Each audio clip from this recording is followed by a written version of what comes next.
Bank of Ghana says, by policy design, I want to buy gold as spot to fend off smugglers and make sure that what happened in 2021, when gold output, export output declined from 39.3 tons to Bawa Rock Company Limited is a company incorporated under the laws of Ghana.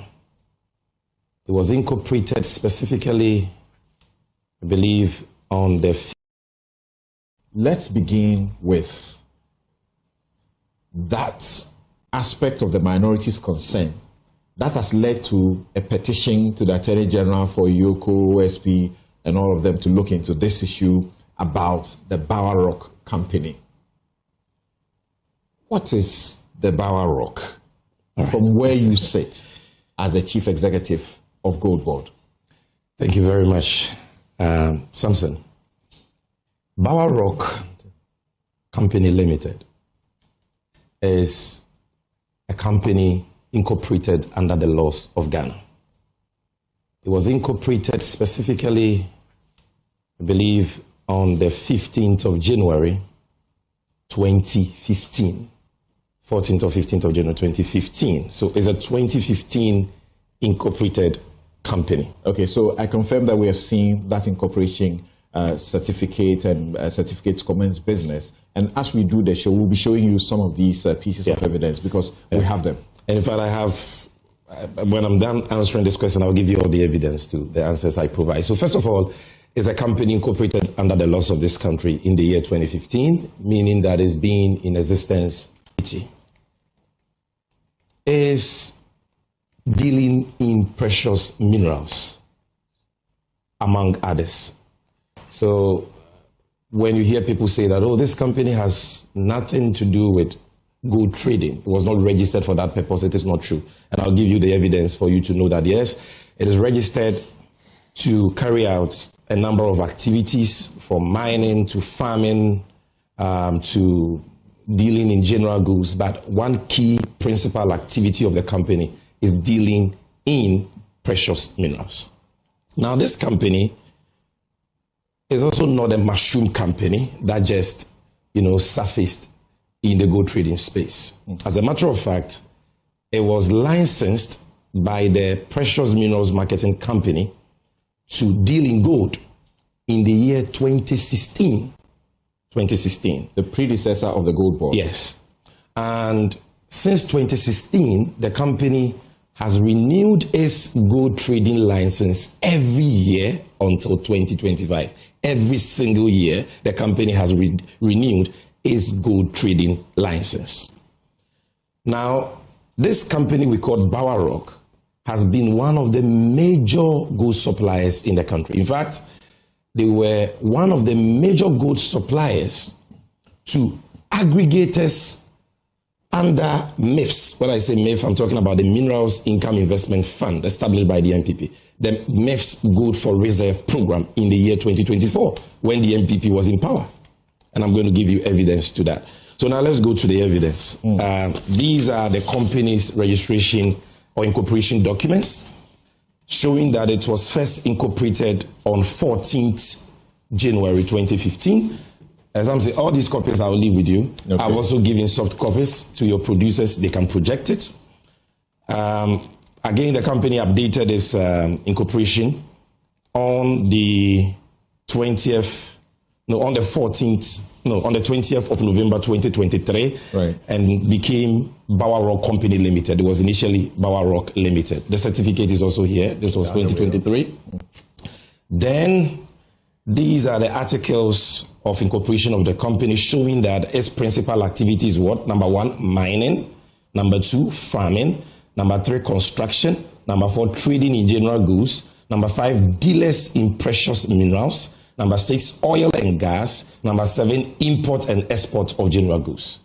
So that is the evidence. Why is it necessary to be exhibiting the incorporation documents to show that they were incorporated on 14th of January 2015? Yeah, because some have suggested that Sammy Gyamfi just went to Gold Board as CEO and decided to appoint a sole buyer of all the gold that Gold Board has. A company that was incorporated only in 2025. The NPP has been making that claim. And that company is even a company registered for the purpose of farming and fishing. It has nothing to do with gold trading. So we need to educate Ghanaians accordingly. No, hold on. Please. This is one-on-one. Hold on. So it's not your time yet. Now, number two, let me give you the evidence. This is the first PMMC license given to the company dated 10th March 2016, expired on 9th March 2017. A year after its incorporation. A year after its incorporation. It got a license from the PMMC. To deal in gold. Okay. A few licenses to show that they were renewing and very active from 2015 when they were incorporated to 2025. This is dated 14th February 2020, another license from the PMMC. This is another license from the PMMC dated 19th October 2023, and there are many others. Again, let me give you evidence of gold trading work, significant gold trading work done by this company. Now, I told you that the NPP under MIF rolled out a Gold for Reserve program in 2024 on the instructions of the then Vice President, Bawa. The main aggregator, one of the main aggregators for MIF was a company called Gold Rich Refinery Limited. Right. One of the people who were the main suppliers of gold to this aggregator is Bawa Rock. And I'm giving you evidence. This is a letter from Gold Rich addressed to the manager of Fidelity Bank. I've given your producers a soft copy, which is redacted because this one has the bank details of the company. Right. So they can project that. And as you can see on the screen already, it says transfer Gold Ridge Refinery Limited. This was a transfer instruction of 40 million cedis to Bawa Rock under the NPP to buy gold. And there are many of these letters. Number two, in the year 2017, the main gold buyer in Ghana, one of the biggest gold buyers in Ghana, was a company called AA Minerals. If you are you're well versed in gold trading issues in country, you would have heard of the name AA Minerals. There's a certificate issued by AA Minerals to Bawa Rock dated 3rd August 2017 as what? Their buying agent, 2017 when the NPP was in power. Now you also know of the biggest refinery, gold refinery in the whole of West Africa called Gold Coast Refinery. This is an invoice from a wire transfer from Gold Coast Refinery to Bawa Rock dated November 22, 2018 for Bawa Rock to buy gold for them.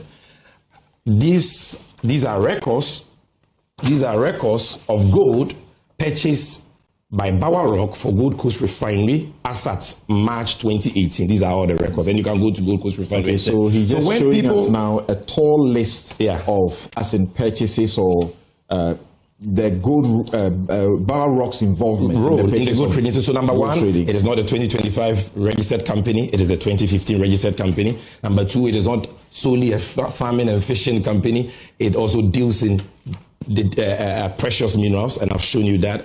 Number three, it has a solid track record in gold trading, acknowledged by Gold Coast Refinery aggregators under government's Gold for Reserve program and so on. And I've shown you his activeness even under the XY regime. All right. Now, Samson, I think the next question people will be asking after this. The thing also is about why it is the sole gold buyer for the gold board. Yeah. That is also another misconception. You know, a lot of people do not understand how Gold Board's trading model works. Samson, Gold Board has a 4-tier license buying system. 4-tier.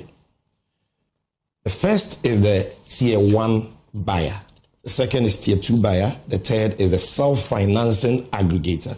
And the fourth is the aggregator. All these license buyers buy gold for the Gold Board. So not only the aggregator buys gold, the self-financing aggregator buys gold. The difference between the self-financing aggregator and the aggregator is that the self-financing aggregator uses his own funds to buy gold for Gold Board, while the aggregator is funded by the Gold Board to buy gold primarily. Okay? Tell them I've not got into these tables yet, so they should wait. Let's go systematically. Now, no, it's not being shown. It's only okay. Then the third, the tier 1 buyer is the grassroots buyer, who is licensed by the Gold Board to buy gold from licensed small-scale miners. The tier 2 buyer is licensed by the Gold Board to buy gold from both the licensed miner and the tier 1 buyer. So they are all gold buyers. In the year 2025, the the first year of operation of the Gold Board, we issued 900 buying licenses. 900. Under our Tier 1 license, we issued 269 licenses to qualified applicants. Qualified applicants underlined. Under the Tier 2 license, we issued 578 licenses to qualified applicants. Qualified applicants underlined. Under the self-financing aggregator, who are also aggregators, just that they are using their own money to aggregate gold for us, we issued 52 licenses to qualified applicants. Qualified applicants underlined. Is that where Bawa Rock belongs? No, Bawa Rock is the aggregator. Under the aggregator category, we issued 1. There were 31 applications for aggregator license in the year 2025.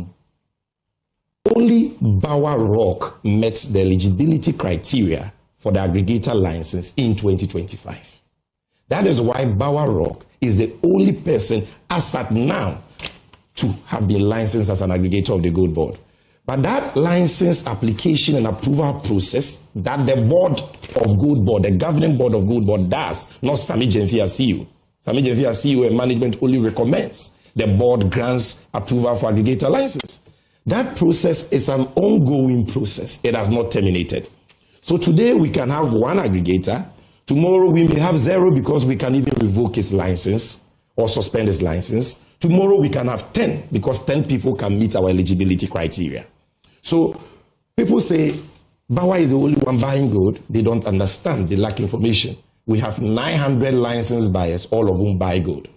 Then they say, why is he only the aggregator? He's the only aggregator because he's the only one who has met the eligibility criteria. Let me tell you something.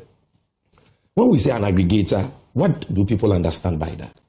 There is no license in Ghana that enjoys the benefits of an aggregator license. Some say, have you heard of somebody going for a license in any institution? And after he gets the license, the state gives that person money in the billions to buy gold for the state. If you go for a BDC license, you are going to do your oil business with your own LCs and your own credit lines. Absolutely. Same for an OMC license. Okay? But when you say somebody is an aggregator, it means that he's entitled to receive state funds to buy gold. And therefore, there is a strict set of governance, legal, operational, and financial requirements he must meet as a risk mitigation measure. He must have minimum 3 years experience in gold trading. He must have minimum 3 financial statements preceding his application. He must have at least 3 buying offices in the country. He must have at least a bullion van and so on. But the most important requirement is this. He must present to the Gold Board a bank guarantee or an advance payment guarantee from a recognized financial institution that accords with the insurance policy of the Gold Board to secure the capital support he seeks from the Gold Board. You understand? We are not some zombie sitting at Gold Board where any Tom, Dick, and Harry comes and says, I want an aggregator license that will entitle me to use taxpayers' money to buy gold. And you say, I've given you a license. We are not sharing and of 30, aggregator license like you share of 31 applicants. Bawa Rock is only one. That and I'm saying it on Newsfile today. Yes, I'm saying he has given us an advance payment guarantee covering a trade capital support of 2 billion cedis. 2 billion cedis. And that is why the board approved the application. If some people had done that when they had the opportunity to do gold trading in this country, they will not be chasing the aggregators today for causing financial losses to the state. That's actually true. Look, we are ready and happy to work with anybody who meets our eligibility criteria for aggregator license. So the other 30 or the 29 that did not qualify, what were the incidents that disqualified them? The main critical thing is the guarantee. And I'm here, Kojo Oponkroma, you have addressed a press conference. I'm challenging you. If you can give me one company who has applied for a Gold Board aggregator license, met all the requirements, especially gave us a guarantee from a bank or an insurance company, and we refuse his application. Put it out today. I'm challenging them. They don't have. And let me tell you something that people don't know. You see, the president was gracious enough to send me to PMMC on the 22nd of January this year. By the 3rd of February... Last year, sorry. By the 3rd of February, I began to continue, if I can put it that way, PMMC's gold trading arrangement with the BOG. Now, between February and June 2025, even though the gold board was established on the 2nd of April this year, we had not, ushered in our licensing regime until the 21st of June. So we were still under the PMMC license regime from April, May to 21st of June. Now, if you add that to the PMMC era, February and March, you're talking about a period of about 4 or 5 months. During that period, the PMMC, under Sammy Gyamfi's leadership, had 3 aggregators. 3 aggregators. That time, we are not ushered in this licensing regime with a requirement of a guarantee and other 3. you have a board. I didn't even have a board by that time. Who are these aggregators? Because questions are being raised about particular persons who have been, or companies who have been exempted when they may have, qualified to enjoy some of this. Now, we had 3. These 3 aggregators, 2 of them engage in, I'll call, to put it mildly, regulatory infractions. And so they were suspended in June of 2025. Their suspension has since been lifted. And so they have now applied for aggregator licenses. But they've not been able to give us the bond, the guarantee that has to secure whatever money we have to give them. But you must understand that, you see, every week we buy gold to the tune of over 3, 4, 5 billion cedis. And this transaction is mainly cash. It's not a joke.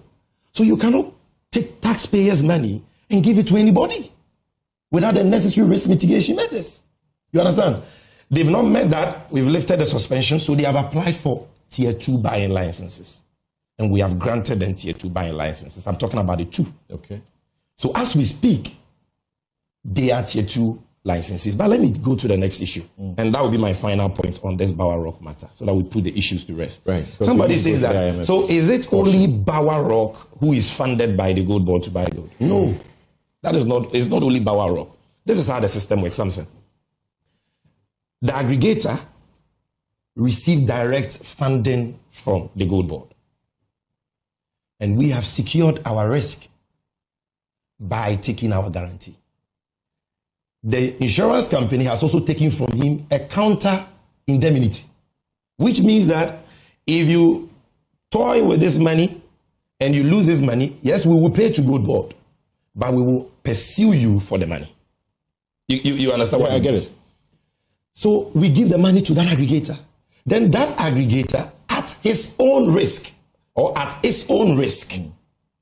now looks for licensed Tier 2 buyers of the gold board. He is not allowed to finance or to fund a Tier 1 buyer, because a Tier 1 buyer doesn't even have a buying office. But a Tier 2 buyer is well structured, has an office. So the gold board contract with him says you can fund Tier 2 buyers that you find credible at your own risk.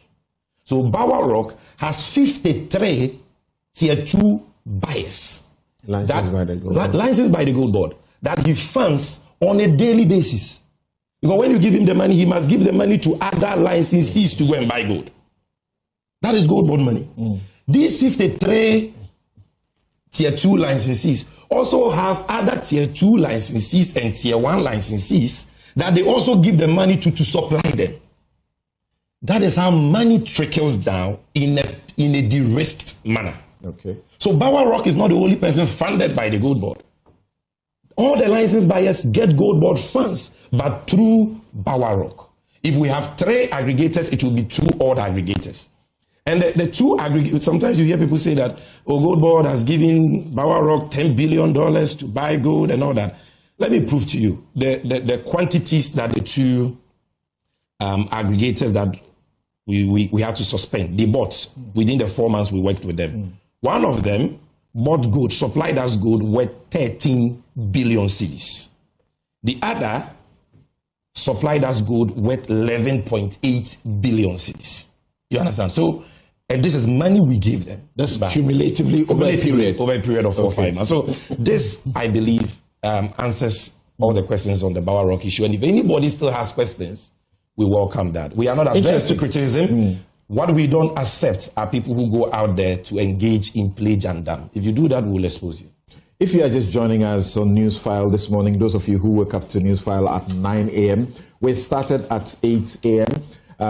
Because we wanted to have sufficient time to deal with a number of issues. And our guest, Bryce Simmons, Dr. Kabiru, Senyor Hosi, have been here giving their views of how the economy has performed, the things that have happened or governance within the 1 year of the John Mahama administration. And then Sammy Gyamfi joined us and has begun the discussion on the matter of the 214 million US dollars loss occasioned as a result of the domestic gold purchase program, which the Gold Board is doing with the Bank of Ghana, and which they have told us that it's money that is lost, and we, the taxpayers, are going to be saddled with it, and that is money that could build 12 Agenda 111 hospitals, according to Kujapon Nkrumah, who led the press conference. Now, they raised a critical issue of rent-seeking corruption conduct involving the one single company that was buying gold for the Gold Board. That is Bawa Rock. They said that was the only company involved in the gold purchase program for the Gold Board, Bawa Rock. It's explained that they've issued hundreds of licenses, 900 for one tier. No, in total. In total, all the cumulatively. And if you so go there on are our 4 website, tiers of the licenses. If you go on our website and you Christmas is here, I can feel it everywhere. There's love in we are not waiting. of the Gold Board. Right. And the claim that was made, particularly by the opposition and including on social media, that the Bawa Rock Company was incorporated in 2025 for this particular purpose, rent-seeking conduct. He's brought the incorporation document. We have seen it. We've shown you on our television. It was incorporated on the 14th of January 2015 and not 2025. And over the years, it has worked with the PMMC. This was the first license it procured from the issued by the PMMC. The license that just went past that you saw, that was the first license given to it by the PMMC in 2016. So, what he's sought to do in the Bawa Rock matter is to sort of bust all the myths, all the misinformation or disinformation that's been put out there. And the fact that Bawa Rock, within a particular tier, as an aggregator, is the only one that qualified because of all the criteria they have to meet. It was the one that met the guarantee required, financial guarantee required, in excess of 2 billion Ghana cedis to be able to receive that license to work. So now let's progress. But before just one second, just one second. I left this very important. Bawa Rock is also registered in Liberia and licensed to trade gold in Liberia. And this is his 2018 gold trading license from Liberia. Kabiru can have a look. So I just wanted to put that. As you may know, before we go to the IMF loss, IMF caution of the risk, there is a petition against unlawful involvement of unlicensed and investigated persons in Gold Board Ghana operations. This is a petition from the Kandifo Institute, and it is taken to the Office of the Attorney General. And as I can see, it is attention to the Office of the Special Prosecutor, the Economic and Organized Crime Office, and among others, they are saying that they don't understand why Mr. Sledge, who is linked to investigations into the alleged squandering of approximately 90 million US dollars of the MIF gold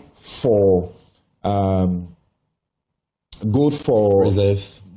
Yes, G4F. Yeah, that's good funds, for well. right, has been blocked he's not allowed to participate in the process. Meanwhile, there is this Mr. Roger Frimpong Kwachi in the gold board operations, who also, has a connection with this kind of investigations by the OSP.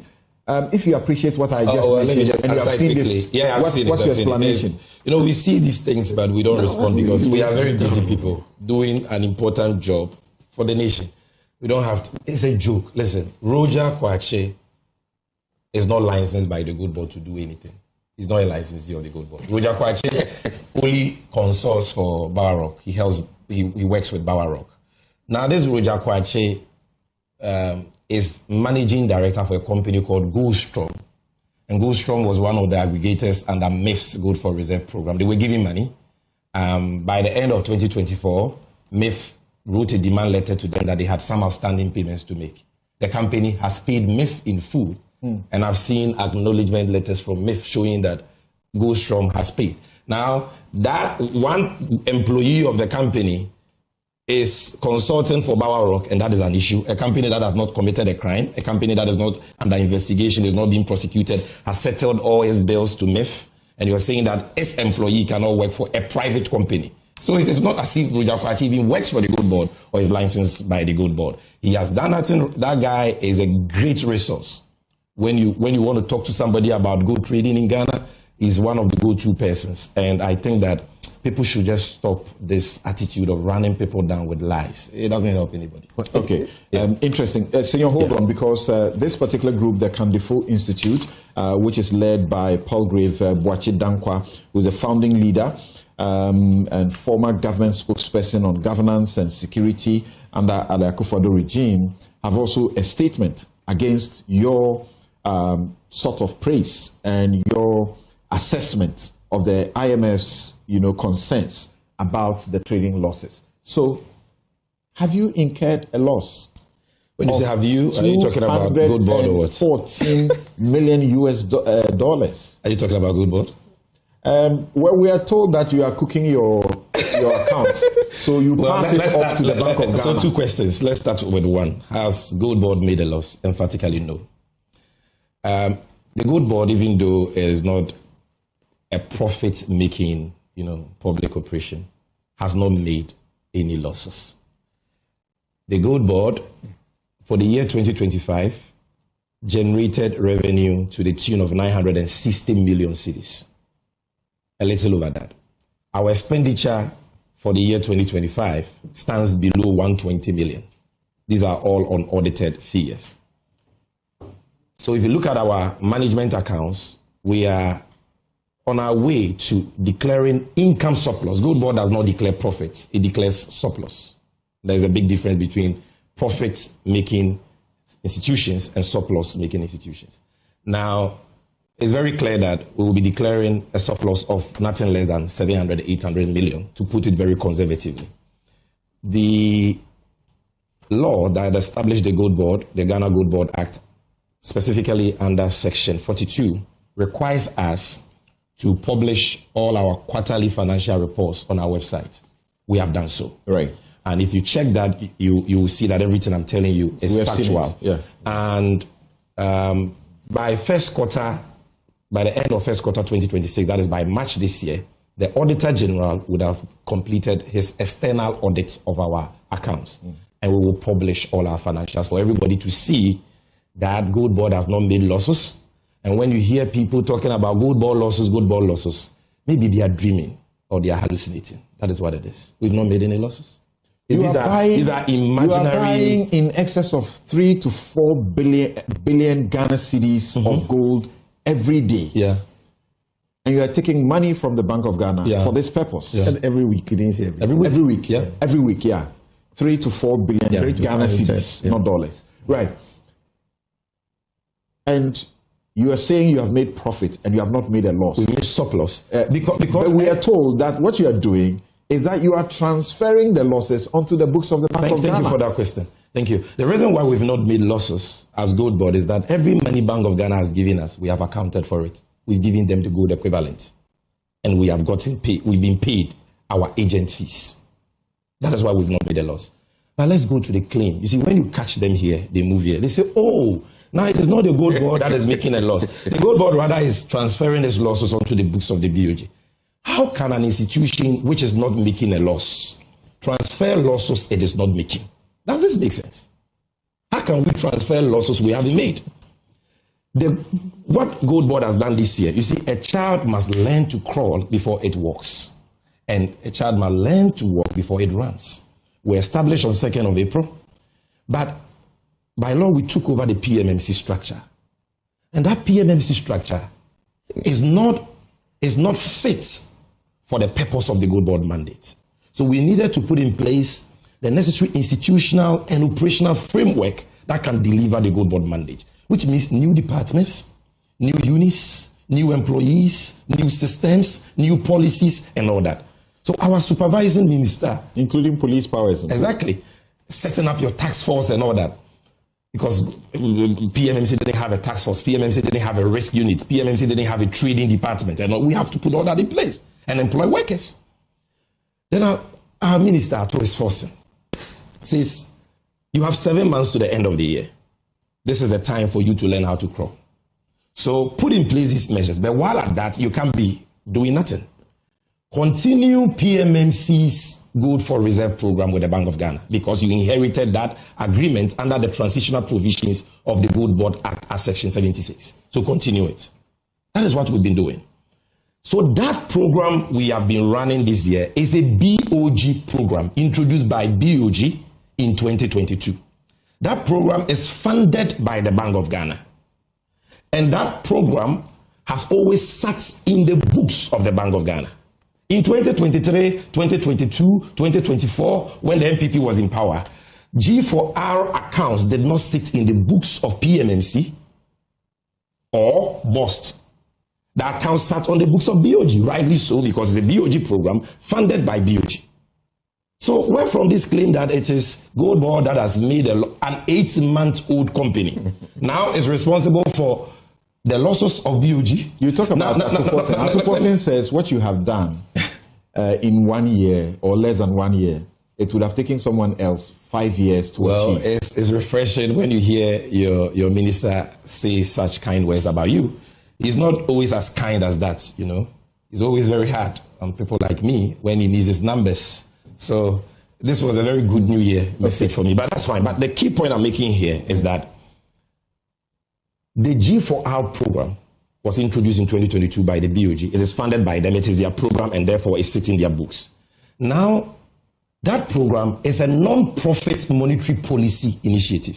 A non-profit monetary policy initiative introduced by the Bank of Ghana to help them achieve their primary mandate of price stability. That program, any loss under it, is not attributable to an 8-month-old Gold Board, neither is it attributable to mismanagement or incompetence by the BOG. Because when you say that Gold Board has not made a loss, they say, oh, Sammy Gyamfi is saying it wasn't me, but it is BOG. Dr. Siama is a hero. And I'm going to explain that to you. He and that wonderful team at BOG. They have not, through mismanagement or incompetence, caused any loss. Any reported loss under G4R, if any, is a product of policy design. That is how the policy was designed to come to incur intentional and strategic expenses for superior economic benefits. So we are not saying we have not made a loss, but somebody has made a loss through mismanagement. No, that is the policy design. And it is so sad that those under whom the policy was introduced are now feigning ignorance about the policy objects and the policy design. Earlier in April of 2024, was it 2025, you were heard to have made, criticism of the PMMC for buying the gold at what you call spot price for their gold for reserves. And then selling to make loss. Meanwhile, you're doing the same thing. Okay. You must understand, when I was speaking about the need for us to achieve some consensus, some agreement with miners, for us to be able to buy gold within a certain discount threshold, I was talking about the Gold Board model. I was saying that for Gold Board to avoid losses, the Gold Board will have to engage these miners for them to agree to some minimal acceptable discount. Under G4R, that is not the policy design and the policy rationale. First of all, let's ask ourselves, why was G4R introduced? Once you understand that, you will understand the point I'm making. The Bank of Ghana, Samson, did not wake up one day and said that, look, we want to make profit so we are going into gold for reserves. That was not the policy rationale. Over the years, Ghana has accumulated reserves mainly from the export earnings of commodities like cocoa, oil, and gold, and other export earnings. That has not been enough. So governments have resorted to borrowing to shore up reserves. Because without your reserves, your currency is dead. And without a stable currency, you don't have a country. You don't have an economy. So governments have had to resort to borrowing. Now, when the NPP came into power, that reached a crescendo. Of course, they abused it. And every year, averagely, they were borrowing from the Eurobond market about 2 to 3 billion US dollars. So by 2022, the results were staring us in the face. Debt default, marked by hyperinflation of 54%, currency depreciation of more than 50% by November 2022. And we being locked out of the capital market. So we could not borrow for dollars again. So there was so much pressure on the currency, and the currency was depreciated. It hit 17 cities at some point in 2022. Upgraded to junk status. Yes, because there was no supply of FX to meet demand. So the Bank of Ghana said, okay, now we can't borrow for dollars again. And you see, when you borrow for dollars, the effect is palliative, temporal, because you have to repay the debt. And when you are repaying, you have to pay it in dollars. You have to go and find dollars to repay. So the Bank of Ghana said, okay, we will use cedis to buy our gold in Ghana. And we will sell the gold on a weekly basis, T+4, for dollars, and give the dollars to the market.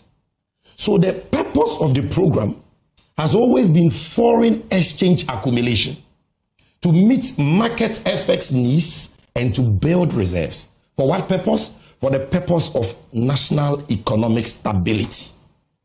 The purpose is not for the central bank to be trading gold like a licensed buyer of the Gold Board trades gold, buying at discounts and margins to make profit. That was not the purpose. So when the Bank of Ghana started this, they didn't have any Gold Board in the picture. The market was dominated by foreigners. And these foreigners were not repatriating FX inflows back to Ghana. They were bringing dollars through the Abochi man, through what is called Hawala.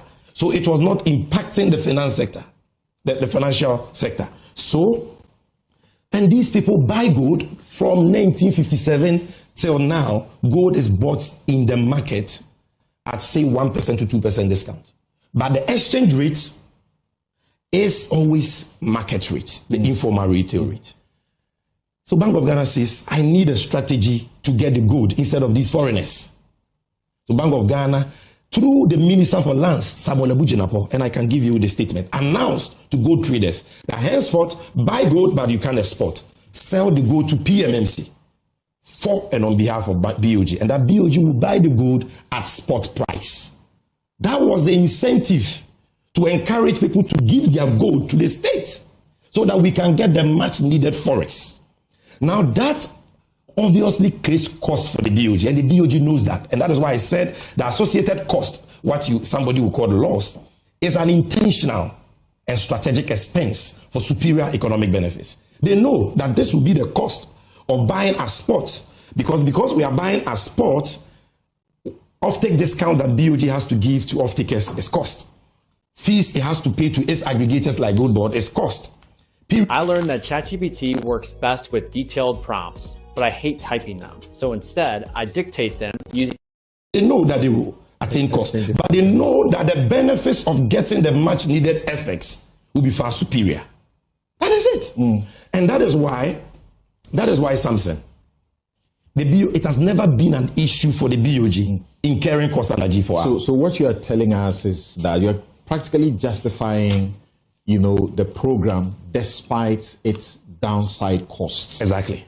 For as long as it props up the economy the way it has done in the last, year, we are good. So when the IMF was and on the point of spot price, just one second. You see, Ghana, a lot of time, we must learn from experience. Let me the table I gave them of good ASM good exports, small scale good exports from 2018 to 2025. You see something very interesting. In 2021, the NPP introduced a 3% withholding tax on small scale gold. Small scale gold exports output declined sharply that year. Look at the table. Okay, I can see it here. It's not on the main screen. From 39.3 tons in 2020, worth $2 billion, it dropped to 3.4 tons. 3.4. The whole year 2021, Ghana got 3.4 tons. Single 3.4 tons from small scale sector. Why? Because of a 3% discount in the form of withholding tax. And FX inflows reduced from $2 billion in 2020, COVID year, $2 billion, to $185 million. So learning from this experience, the Bank of Ghana does not pursue its own accounting profits. Because the Bank of Ghana is the banker of last resort, is the banker of government. It is mandated to achieve price stability and support government's economic policy. They are there to build reserves to ensure that your currency is strong. And when you achieve that, the benefits you get renders any accounting loss infinitesimal. And when we get there, I'm going to explain to you what those benefits are. We need to get there as quickly as we can. And for those of you just joining, this is Newsfile. And I've got my other guests here. But the plan, the arrangement was that we will take sufficient time with Sammy. You said you give me 1 hour. The CEO of the Gold Board, to allow him sufficient time to explain all the matters that have come up before we bring in our panelists to also ask him questions and bring their perspectives on this issue. So, is there any plan to eliminate or reduce this? First of all, let's talk about the cost benefits and losses. I want to talk about the benefits.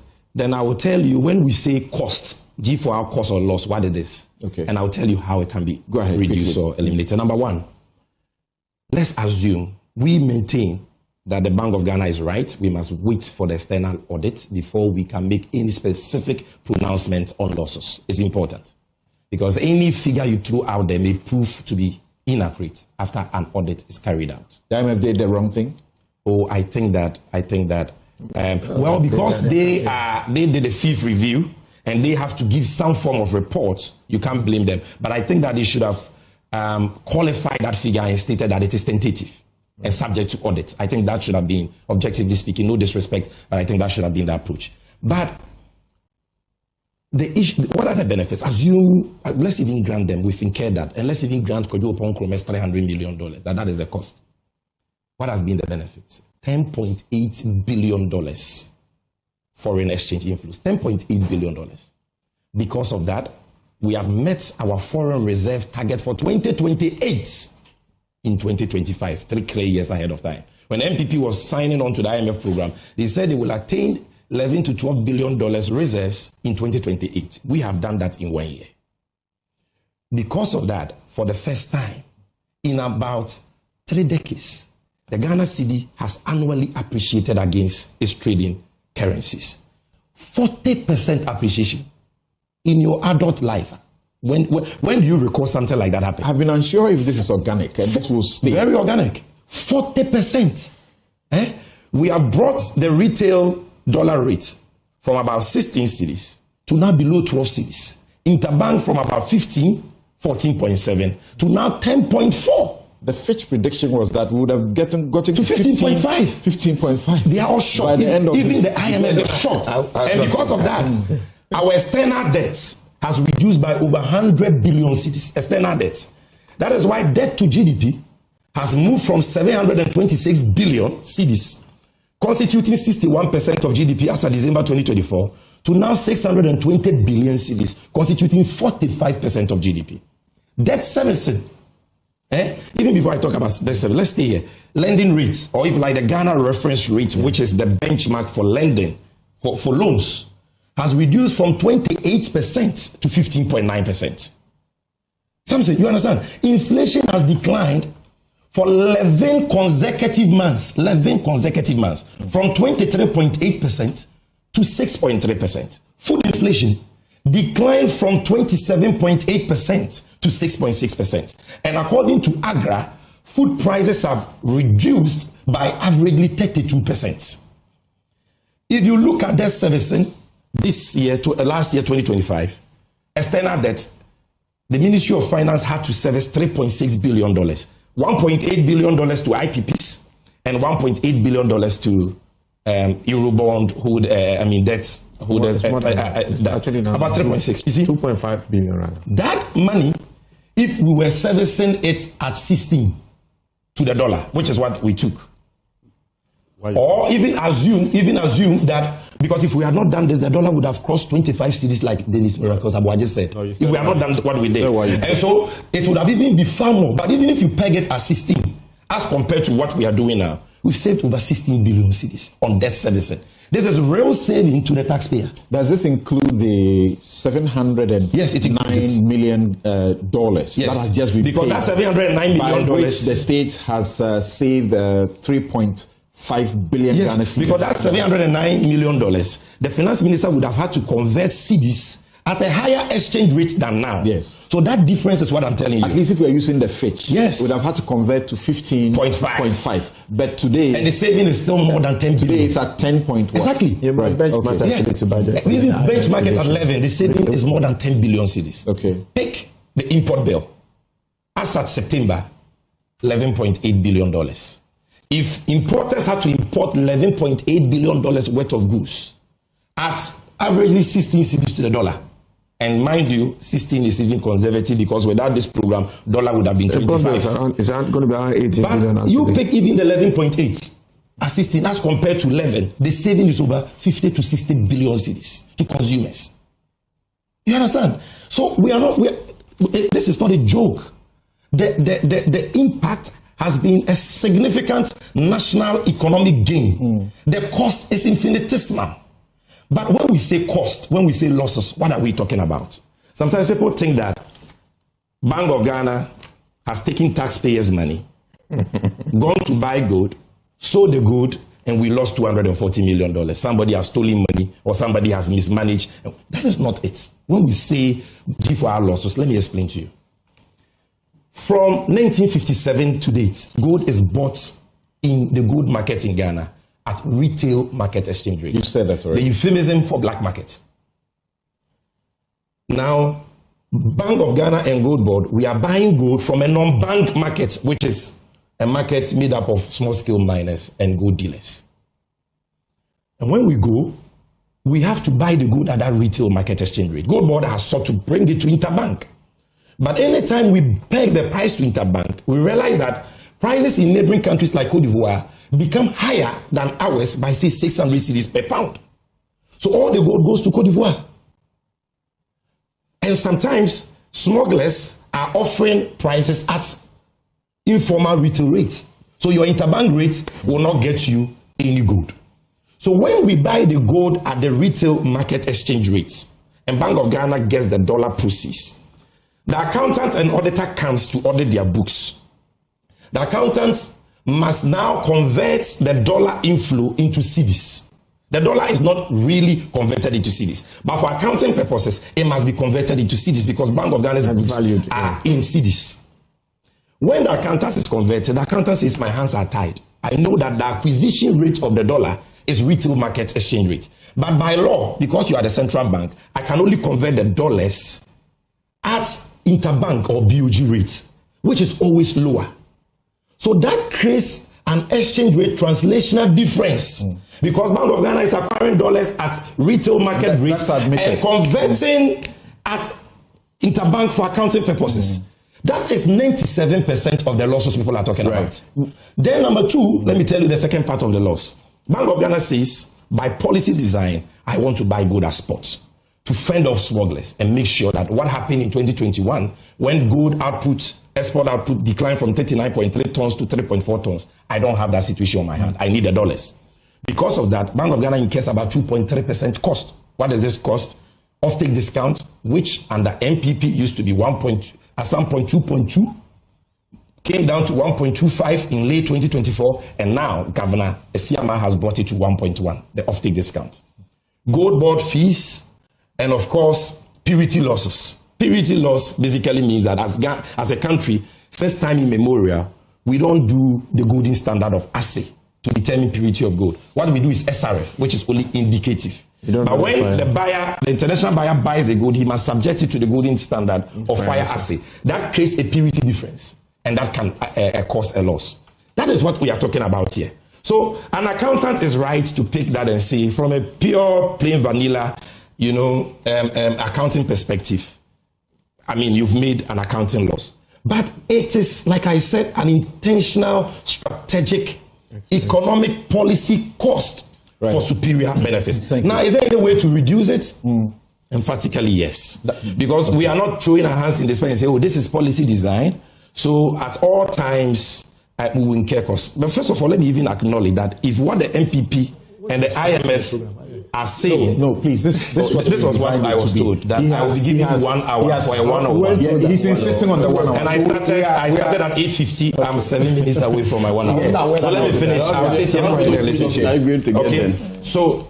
The rest of the time, you guys... It's for you, and we are closing at 12, senior. So No, we have 3 other topics. That's the issue. Okay. Unless one comes. There are not 3. Only one. Other, apart from this one. Okay. I was told What's the point I was really making? They've distorted my... I was saying, what I'm reducing.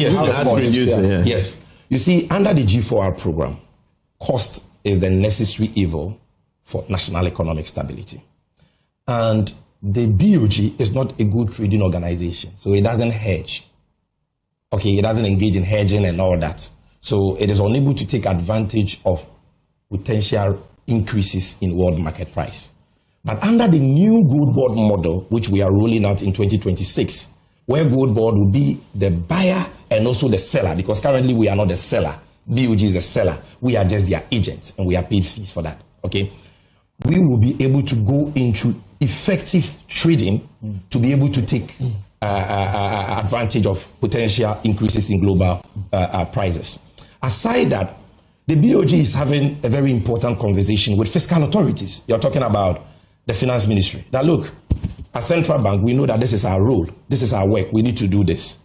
But let's have some burden sharing about the cost, because the cost is a necessary evil for the economic stability that we all need, which you, the fiscal authorities, even benefit more from. So can you absorb the cost in your budget? That conversation is going on. That has been the IMF's main concern. Look, people claim, sometimes create the impression that is very unfair to the IMF. They create the impression as though the IMF thinks that what we are doing is wrong. This is what the IMF said at paragraph 32 of their staff reports. They actually commended us. This is what they said. Very important. The BOG has significantly strengthened its reserve buffers. The scaling up of the domestic good purchase program has allowed the BOG to miss its program reserve accumulation objectives, reaching the 2028 reserve coverage target in 2025. This is IMF. But however, they come to paragraph 36 and says that the program poses risk to the financial sustainability of the BOG, because for the IMF, as a central bank, being the last bank of resort, they don't want this cost to negatively impact the books of the central bank. So they think that fiscal authorities must come in. And that conversation is ongoing. Of course, the Minister for Finance must also find a space for that in the budget. So that is all there is. But lastly, in concluding, I realize I have just 4 minutes. When you hear people talk, Kojo Oponkroma, somebody has made a loss of $240 million. He could have built 12 Agenda 11 hospitals. Correct. Then you ask them, how much losses did you make under that same program? How much? They can put that table too on the screen for viewers to see. I have given you this is from the Bank of Ghana, all G4R losses since its inception. Am I equalizing to score political points? No. Am I comparing losses? No. I am exposing the duplicity and hypocrisy of a group of people who know that G4R is not for profit, and yet are kicking the fuss about losses. People who themselves made more losses. So let's calculate how many hospitals their losses could have built. In 2022, they only bought 76 kg of gold. They made a loss of 74 million cedis. In 2023, they bought only 24.8 tons of gold. They made a loss of 2.1 billion cedis. In 2024, they bought only 45.3 tons of gold. They made a loss of 4.8 billion only last year. 4.8 billion. So, Kodjo Ponkroma, tell us how many Agenda 111 hospitals your loss in 2024, which is 4.8 billion, could have built. 2025, we have bought higher volumes, 103 from 45, more than double. Look at the value, more than times 3, from $3.1 billion to $10.8 billion.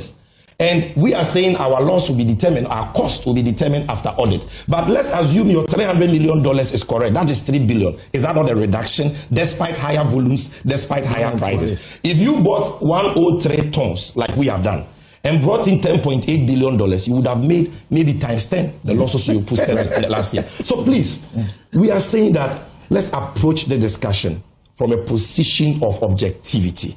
What the Johnson Esiaman-led BOG has done, and I don't like to give myself plaudits, you understand? But what they have done is something worth commending. They have done what in 8 years?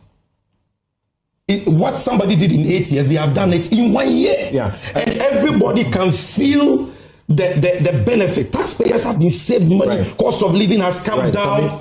More questions will come up and you will have to answer them because my guest, almost everybody has a question for you.